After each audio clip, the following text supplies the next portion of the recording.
Hey guys, welcome back to my channel. In today's video, we're going to be talking about all things breastfeeding, everything you need to know about breastfeeding. So if you're a new mom or a mom who is planning to breastfeed, or you're just interested in breastfeeding in the future, this video is for you.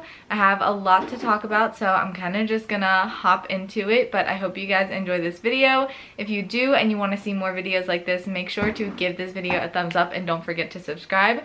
And I'm just going to hop right into everything that you need to know about breastfeeding. So we're just gonna start with the basics. How do you make milk? How do you produce milk? Your body obviously naturally does that once you're pregnant and you give birth, but how do you continue to produce milk? So breastfeeding is all about supply and demand. What that means is that you have to remove milk from the breast to continue to make milk, whether that be by breastfeeding or pumping or both. If you're removing the milk from your breast, you're going to continue to make it. Once your baby's born, you are going to have what is called colostrum, which your baby's going to be getting if you breastfeed.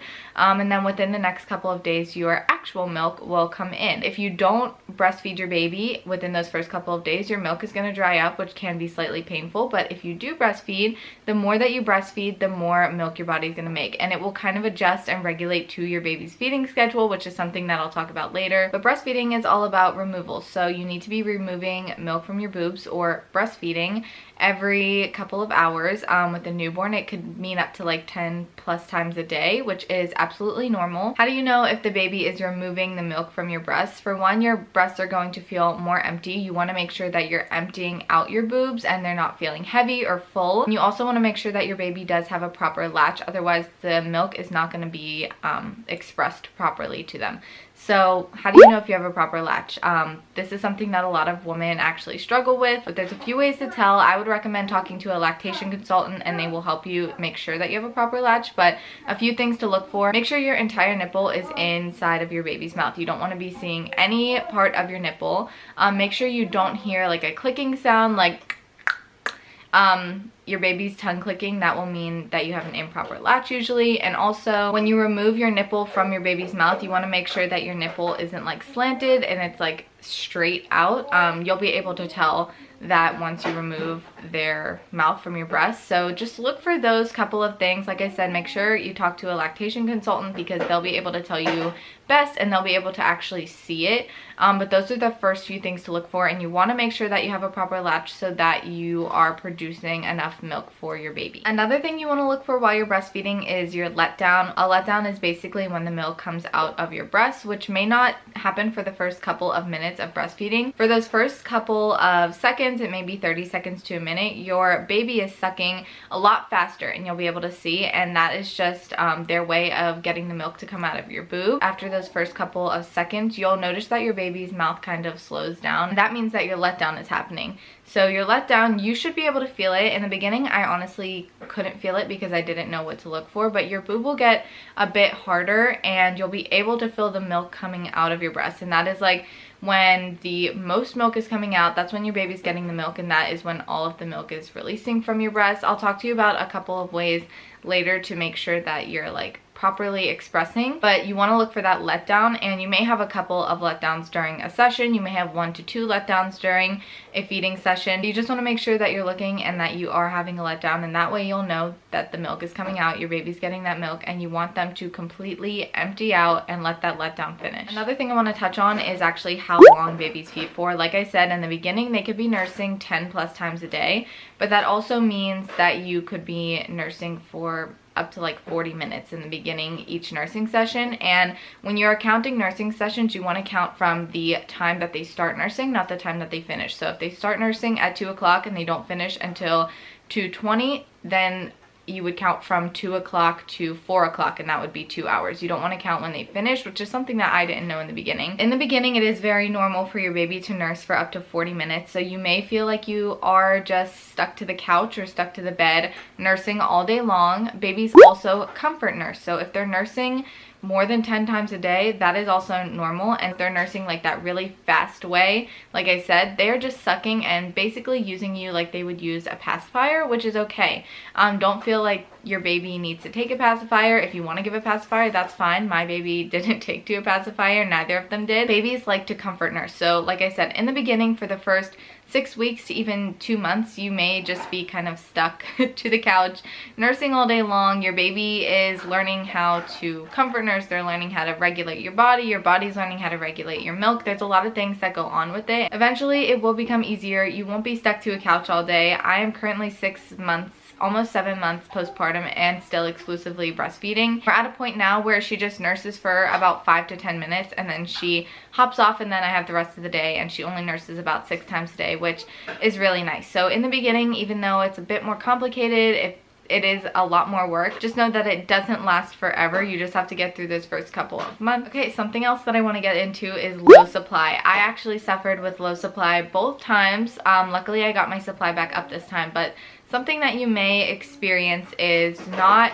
feeling like your boobs are full. You may feel like your boobs are always empty. You may feel like your baby is not getting enough milk. Like I said, supply and demand. Even if your boobs feel empty, continue to nurse even if you feel like they're not getting milk. Let them suck. It may be a little bit frustrating. I know it was for me in the beginning because I was just sitting there. My baby was frustrated because not a ton of milk was coming out to like the rate that they wanted it to, and I was stuck nursing all day. That's the only way that you're going to get your supply up. You can also pump in between sessions because that will just signal your body to continue to make more milk even in between when your baby's eating, or pumping directly after they eat, just so that you can continuously let your body know that it needs to create more milk. Other things that can cause low supply is improper latch. Like I said, you want to make sure that that is corrected from the beginning. Not drinking enough water. In the beginning, your body's going to tell you to drink water. Anytime you sit down to breastfeed or as soon as your baby latches, you're probably going to get like a signal that you're thirsty. I was always like calling my fiance or whatever to come bring me water as soon as I started nursing, because you're going to be thirsty. But you want to make sure that you are hydrated, because breast milk is made up of like 94% water, I believe. So if you're not drinking water, you're not going to be able to make milk. So make sure you're drinking tons and tons of water. If you think you're drinking enough, drink more. Another thing, you need to be eating enough calories. In the beginning specifically, you need to be eating at least 15 to 1800 calories. Eventually your body will kind of get used to it and you'll be able to slowly decrease by about 50 to 100 calories a week. But in the beginning, for the first couple of months, make sure you are eating enough. Don't deprive your body. Your baby needs those calories. You burn up to like 500, I believe, 300 to 500 calories a day breastfeeding. So you want to make sure that you're giving your body what it needs to continue to make milk. Other things that can cause low supply is stress. If you're stressed, your body knows that and it may decrease your milk supply. Also your period, if you are someone that gets your period back like right away postpartum, getting your period can cause your milk supply to dip a bit. It doesn't necessarily mean that it's not going to come back up. It may just last for those first few days before your period or during your period, and then eventually it might come back, or it will go back to normal. So just keep that in mind in case you feel like your milk supply is a bit low. Just make sure you're doing all of those things and keeping up with them, and it should help you. Also, like I said, the biggest thing is do not skip any sessions. Even if you feel that your milk supply isn't there, like I touched on earlier, don't skip any sessions.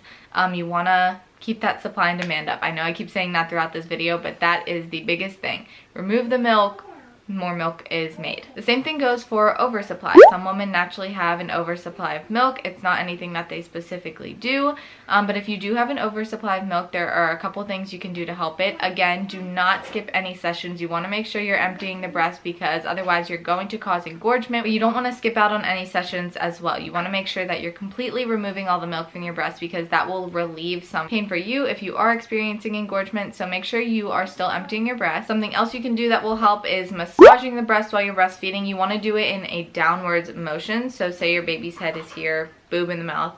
Massage in a downwards motion, and you want to do that completely around the breast. This was a tip that helped me tremendously, even with low supply, because that is going to get the milk out. If you are feeding your baby, and whether you have an oversupply or undersupply, massaging the breast is a great way to make sure that you are expressing all of your milk. So again, that goes back to the removal thing. But that is one of the biggest tips that helped me, I think, with increasing my supply, but it can also help with just regulating your supply and making sure, again, you're emptying your breast. Also, if you have an oversupply, something that you can do is try wearing looser clothing, because this will prevent mastitis, which is something that I will talk about in the future, but that just happens when your boobs get super full. It's really painful. You can get fevered and get really sick from it. I will leave some like information in the description box about mastitis. Having an oversupply, like I said, it's not your fault. There's nothing really you can do about it if you do, because it's natural for a lot of women, but you do want to try and prevent mastitis. So try wearing looser clothing, looser nursing bras, more comfortable things. I can also link a couple of my favorite nursing bras down in the description. I'm actually wearing one right now. I live in these things. Nursing bras can be quite expensive, so these ones were a bit more affordable, and they're also super comfortable, so I will link them down below. I also want to talk to you guys about babies' feeding schedules, because something you're going to want to know is how many times a day should you be feeding your baby. So as a newborn, like I said, they could be eating up to 10 times a day, but usually 8 to 10 is about the number from newborn to 3 months. After that, from 3 to 4 months, it's about 7 times a day, and it continues to drop as they go on. And then eventually, whenever you decide to start incorporating purees or solids, which is usually between 4 and 6 months, you do still want to continue to breastfeed. What I would recommend is breastfeeding before you feed them the purees. So you want to make sure that you're keeping your supply up by breastfeeding. You don't want to skip that session unless you want to start decreasing your milk supply and weaning a little bit.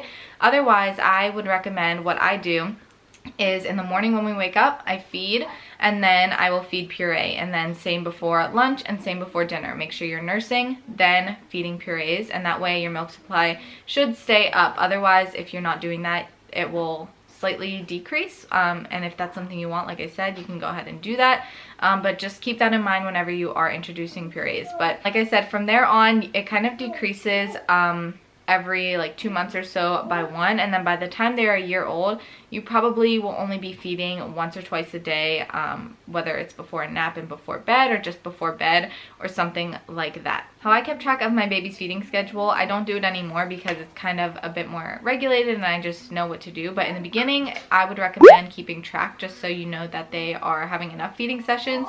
There's apps that you can input when your baby's feeding, how long they're feeding, and timing it, which is what I did in the beginning, just so I had a better idea and grasp in case we went to doctors and they wanted to ask you questions, or just for your own gauge. So I will link an app that I used in the description box in case you guys want like an app so that you can time it and track it and everything like that. But that's something that I would definitely recommend doing. So those are kind of the basic things that I wanted to go over with you guys today. Like I said, if you're a new mom, if you're expecting, if you want to breastfeed, if you plan on breastfeeding in the future, I hope this video helped you. There's so much more to breastfeeding, and there is a ton of stuff that goes into it. So if you want me to do like a part 2 to this, or if you want like a specific video about pumping or things like that, maybe weaning in the future, breastfeeding and doing solids, stuff like that, you can ask me anything and I will be happy to film a video like that for you guys, because like I said, there's so much that goes into it. It's way more than people think it is. So I hope you guys enjoyed this video and it was helpful to you, and you got some tips, you got an idea of what breastfeeding may or may not look like for you. So I hope you guys enjoyed, and like I said, give this video a thumbs up, and don't forget to subscribe as well if you liked it, so you don't miss any more videos from me, and I will see you guys in the next one. Bye guys.